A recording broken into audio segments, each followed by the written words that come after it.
کریں گے، مگر پہلے ہی جو میں نے ذکر کیا لفظ وسیلہ، اس کو بھی سمجھ لیں۔ تقوی اس نے کہا کہ ہمارا موضوع ہے، قرآن کا موضوع مسلمانوں کو یا ناس کو متقی اور پرہیزگار بنانا ہے۔ میں نے یہ ایک جگہ پڑھا کہ وسیلہ تلاش کرو، وابتغوا الیہ وسیلہ، اس سے مراد کیا ہے؟ ہم روزوں کو کس طرح سے وسیلہ بنا سکتے ہیں، اور وسیلے سے عام معنوں میں کوئی شخص بھی آ سکتا ہے؟ بسم اللہ الرحمن الرحیم۔ سب سے پہلی اور بنیادی بات ہے کہ وسیلہ اس کا مطلب کیا ہے، اور وسیلہ دینا شریعت میں جائز ہے یا ناجائز ہے، اور پھر وسیلہ زندہ کا دیا جا سکتا ہے یا فوت شدہ کا دیا جا سکتا ہے، یا وسیلہ چیز کا دیا جا سکتا ہے یا انسان کا دیا جا سکتا ہے۔ یہ 3-4 باتیں۔ تو وسیلہ کا مطلب ہے کسی کی طرف رغبت کرنا، کسی کی طرف جانا، کسی کی طرف کوئی تعلق بنانا، سیڑھی چڑھنا وغیرہ بھی معنی میں آ جاتا ہے۔ ٹھیک ہے۔ قرآن کریم نے ہمیں وسیلہ دینے سے کسی جگہ بھی نہیں روکا۔ اوکے۔ وسیلہ دینے کی شرعی حیثیت جو ہے وہ مستحب ہے کہ آپ دینا چاہیں تو اچھا ہے، نہ دینا چاہیں تو آپ کی دعا قبول ہوتی ہے، اس پر کوئی آپ کی دعا میں کوئی مسئلہ نہیں ہے۔ ہاں، وسیلہ دینا ایک اچھا اور معتبر ہے۔ خود نبی پاک صلی اللہ علیہ وآلہ وسلم نے وسیلے کو ذکر بھی فرمایا ہے اور وسیلہ دینے کو اچھے انداز میں بیان فرمایا ہے۔ قرآن کریم نے وسیلے کو ذکر بھی فرمایا ہے، اور جن لوگوں نے وسیلہ دیا ان کو فتح یابی کی نوید بھی سنائی ہے۔ اچھا۔ مثلا سورۃ بقرہ اٹھائیں، آیت نمبر رقم 90 اٹھائیں، رب کریم نے 10ویں رکوع میں پہلے پارے کے اندر ارشاد فرمایا وَكَانُوا مِن قَبْلُ يَسْتَفْتِحُونَ عَلَى الَّذِينَ كَفَرُوا۔ پچھلی امتوں کی بات فرمائی، قوم موسیٰ علیہ السلام وغیرہ کی، کہ وہ جو لوگ تھے وہ جب جہاد فی سبیل اللہ کے لیے نکلتے تو وہ لوگ اللہ کے راستے میں ٹھہر کے اللہ سے یوں دعا کرتے کہ میرے مولا، جو آخر الزمان پیغمبر صلی اللہ علیہ وسلم آئیں گے ان کے وسیلے سے ہمیں کافر دشمنوں پہ فتح عطا فرما۔ قرآن کہتا ہے یستفتحون، یہ باب استفحال ہے صیغے کے اعتبار سے، اور اس کا الف سین تا طلب کے معنی میں ہے، نیڈ کے معنی میں ہے۔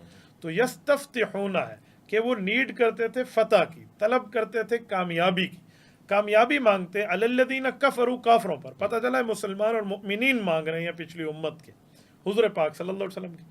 اور جب نبی پاک علیہ السلام بذات خود بالفعل تشریف لے آئے تو رب کریم نے یہی شکوہ اور گلہ کیا ان کافروں سے کہ کل تک تو تمہارے آباء و اجداد فتح پا رہے تھے ان کی وجہ سے، آج وہ آ گئے فلما عرفوا کفروا بھی، تم نے پہچان کے انکار کر دیا، اب تو تمہیں مومن ہونا چاہیے تھا۔ صحیح ہے۔ یہ پوری آیت کو اپنی جگہ رکھ کے صرف وسیلے کے لفظ کو نکالیں تو پتہ چلتا ہے وسیلہ دینا اگر غلط ہوتا تو اللہ تعالیٰ اس کو مقام مدح میں بیان نہ فرماتے۔ خوبصورت۔ رب کریم نے اس کو مقام مدح میں بیان فرمایا، مقام خوبصورتی میں، مقام تعریف میں بیان فرمایا، تو وسیلہ دینا جائز ہے۔ رہا نبی پاک صلی اللہ علیہ وسلم کا مسئلہ، حضور اقدس صلی اللہ علیہ وآلہ وسلم نے ہمیں وسیلہ دینے کے بارے میں ابو الانبیاء، ابو الانسانیت حضرت آدم علیہ نبینا علیہ الصلوۃ والسلام کی بات خود سنائی۔ مستدرک حاکم میں یہ روایت موجود ہے، اگرچہ اس روایت پر سندن کلام ہو سکتا ہے لیکن معنن اس پر کوئی کلام نہیں ہے، متن کا جو مفہوم ہے وہ باقی روایات سے بھی اسی طرح ملتا ہے۔ حضرت عمر رضی اللہ عنہ راوی ہیں، وہ ارشاد فرماتے ہیں نبی پاک علیہ السلام نے فرمایا، میں اس کی چند جھلکیاں عرض کر دیتا ہوں ورنہ حدیث لمبی ہے۔ جی۔ حضرت آدم علیہ السلام رب کے دربار میں ٹھہرے ہیں اور اللہ تعالیٰ سے دعا کر رہے ہیں، جب آسمان پر نیچے آئے ہیں جنت سے اتر کے، دعا کرتے کرتے جواب نہیں آ رہا، لیکن ایک دن لفظ کہا کہ اللہم انی اسألک بحق محمد ان تغفر لی، مولا میری بھول کو معاف فرما دے محمد صلی اللہ علیہ وسلم کے واسطے۔ رب نے فوراً پوچھا کیف عرفت محمد ولم اخلقہ، اے آدم آپ حضور پاک علیہ السلام کو کیسے جانتے ہو، ابھی تو ہم نے پیدا کر کے دنیا میں نہیں بھیجا۔ اللہ اکبر۔ حضرت آدم عرض کرنے لگے لما خلقتنی بیدک، اب جواب آیا نا، تو کہ اللہ جب آپ نے مجھے پیدا فرمایا، ونفخت فی من روحی، اور میرے اندر روح داخل فرمائی، فرفعت راسی، میں نے سر اٹھایا، فرأیت علی قوائم العرش مکتوبہ، میں نے آپ کے عرش پہ لکھا ہوا پڑھ لیا لا الہ الا اللہ محمد الرسول اللہ، فظننت انہ احب الخلق الیک، میں یہ بات درجہ یقین پہ سمجھ گیا کہ جس کا نام آپ کے نام کے ساتھ ہے وہ آپ کی محبوب مخلوق ہے۔ تو یا مولایا سالتو کا بحق کی، اللہ میں نے اسی کا وسیلہ دیا۔ اب رب کا جواب سنیں، فرمایا یا آدم غفرت لک، آدم ہم نے آپ کی بھول معاف کر دی، سبحان لیکن یاد رکھنا ولولا محمد لما خلقتک، اگر حضور پاک صلی اللہ علیہ وسلم نہ ہوتے تو ہم آپ کو پیدا نہ کرتے۔ اللہ، یہ ہمیں حضرت رسول اللہ صلی اللہ علیہ وسلم نے سنایا، جو حضرت عمر کے واسطے سے میں نے روایت آپ کے سامنے پڑھ لیا۔ تو یہ آیت اور یہ حدیث ہمیں یہ بتاتی سمجھاتی نظر آتی ہے کہ وسیلہ دینا جائز ہے۔ تیسرا پوائنٹ رہا عقل کا، جس کو ہم کہتے ہیں کہ عقل کے طور پہ بھی، تو جی ہاں عقل بھی شریعت کی تائید کرتی ہے اس مسئلے میں۔ وہ کیسے؟ میں آپ سے ایک بات کر رہا ہوں، اس گفتگو کے دوران آپ اور میں یہاں بیٹھے ہیں، اور آپ مجھے ایک ایسے میرے دوست کی بات کرتے ہیں کہ وہ ہمارا کامن دوست ہے، تو میں کہوں گا واہ ویس بھائی، یہ تو ہمارا ایک اور آپ نے ریلیشن شپ میں محبت اور جو ہے نا پیار کی بات بتا دی، خصوصیت بتا دی۔ تو یہ بھی ایسے ہے کہ یا اللہ میں اس قابل تو نہیں ہوں کہ آپ میری دعا قبول فرمائیں، میں گناہ گار ہوں، اسی زبان سے دعا کر رہا ہوں جو زبان سے گناہ کیا آپ محمد مصطفیٰ کے واسطے سے، صحابہ کے واسطے سے، اولیاء کے واسطے سے، اہل بیت کے واسطے سے، ان کے واسطے سے اللہ مجھے معافی دے دے۔ تو ایک اچھا طریقہ ہے، اس سے دعا بہترین قبول ہو جاتی ہے۔ واہ خوبصورت، احسن، کامل جواب مجھے ملا آج۔ اب ہم آگے بڑھیں گے، روزے کو سمجھیں گے۔ اس سے پہلے بھی امتوں پہ روزے فرض ہوئے ہیں، جیسے کہ خود قرآن حکیم فرقان مجید نے فرمایا، مگر ان کے روزوں میں اور ہمارے روزوں میں ایک فرق نظر آتا ہے۔ مثلاً وہ رات تک روزہ رکھ رہے ہیں، دیر تک روزہ رکھ رہے ہیں، کچھ طریقے تو بالکل ہی جدا گانا ہے۔ تو اگر روزے ان پہ بھی فرض ہوئے ہیں اور ہم پہ بھی فرض ہوئے ہیں تو یکسوئی کیوں نہیں ہے؟ ہمارے ان کے روزے ایک جیسے کیوں نہیں ہیں؟ زبردست۔ پہلے میں ان کے روزے کے بارے میں بتاتا ہوں اور جی۔ پھر اس یکسوئی کے بارے میں بتاتا ہوں۔ ان کا روزہ اس وقت شروع ہوتا تھا جب وہ روزہ رکھتے، کھانا کھا لیتے، ان کو نیند نہ آتی، نیند آئی تو روزہ شروع، اب نیند آ کے وہ سو گئے ہیں۔ اگلے دن جب وہ اٹھتے تو ان کا روزہ اس وقت تک جا رہا ہے جب تک غروب نہیں ہو جاتا، اس دوران انہوں نے پھر روزہ افطار کیا، یعنی کہ کوئی 22 گھنٹے کا، کبھی کبھی ملا کر 20 گھنٹے کا روزہ ہے۔ تو یہ ان امت کا روزہ، اور وہ کل 3 دن ہوتا مہینے میں، 13، 14، 15، جسے ایام بیض کہتے ہیں، اسلامی مہینے کی 13، 14، 15۔ اچھا، یہ روزے ہوتے ان کے، یہ پورے 12 مہینے تھے، تو یہ ان کے اس طرح روزے ملا کر 12 تھے، 3 روزے ملا کر نا یوں بنتا، 12 اور 12 24، 36 ہو جاتے 36 روزے ہو جاتے۔ یہ پورے سال میں چل کے ان کو اس کا اجر ملتا۔ اللہ تعالیٰ نے ہمیں یہ روزے اکٹھے دیے، ان کی طرح کیوں نہیں دیے؟ اللہ نے ہمیں بھی 36 روزے دیے۔ وہ کیسے؟ حدیث پاک میں نبی پاک صلی اللہ علیہ وسلم نے فرمایا، صحیح مسلم کی روایت ہے، حضرت ابو ہریرہ رضی اللہ عنہ راوی ہیں، فرمایا من صام رمضان واتبع ستا من الشوال کان کصیام الدہر، جس بندے نے رمضان مبارک کے روزے رکھے اور اس کے بعد 6 روزے شوال کے نفلی رکھ لیے اگلے مہینے عید والے میں، تو کان کصیام الدہر، پورے سال کے روزوں کو ثواب ملا۔ وہ کیسے؟ ہمارے یہ 36 ہیں، ان کے 36 پورے سال میں تھے، ہمیں 30 اکٹھے اور 6 یہاں سے شوال میں دے دیے۔ تو یہ ایک آیت سے اس کو ہم حل کریں گے کہ من جاء بالحسنۃ فلہ عشر امثالھا، جو بندہ ایک نیکی لایا اس سے 10 گنا ثواب ہے۔ تو ہم نے یہ پورا مہینہ اور یہ 6 دن شوال کے، 36 کو 10 سے ضرب دے 360، تو قمری سال کے دن بھی 360 کے ہیں، تو وہ 360 دن میں کر کر کے اس ثواب پہ پہنچتے ہیں، ہم 36 دنوں میں وہاں پہنچ جاتے ہیں۔ تو یہ امت محمدیہ کو حضور پاک صلی اللہ علیہ وسلم کی وجہ سے یہ خصوصی پیکج اللہ تعالیٰ نے دیا۔ اچھا، وہ جو بعض اوقات علماء کرام یا رویت ہلال کمیٹی ہمارے 29 روزے کروا دیتی ہے، پھر 36 کیسے ہوں گے؟ حضور علیہ الصلوۃ والسلام نے یہاں یہ نہیں فرمایا کہ 30 روزے، فرمایا من صام رمضان، جس نے رمضان کے روزے رکھے، تو رمضان کبھی 29 کا ہے، کبھی 30 کا ہے۔ خوبصورت بھائی، اچھا ہے، آپ کے پاس ہر چیز کا جواب ہے نا، آپ تو بچا لیتے ہیں مولویوں کو بھی۔ اچھا، اس سے آگے نکلتے ہیں، روزوں کی حالت میں اگر ہم سفر میں ہیں، مثال کے طور پہ رمضان الکریم آ گئے اور میں یہاں سے ڈیائی خان جا رہا ہوں اور میرا گھر یہیں کراچی میں، تو اب مجھ پہ روزے ساقط ہو جائیں گے یا میں سفر میں روزے رکھ سکتا ہوں یا پھر میں بعد میں اس کی قضا کروں گا؟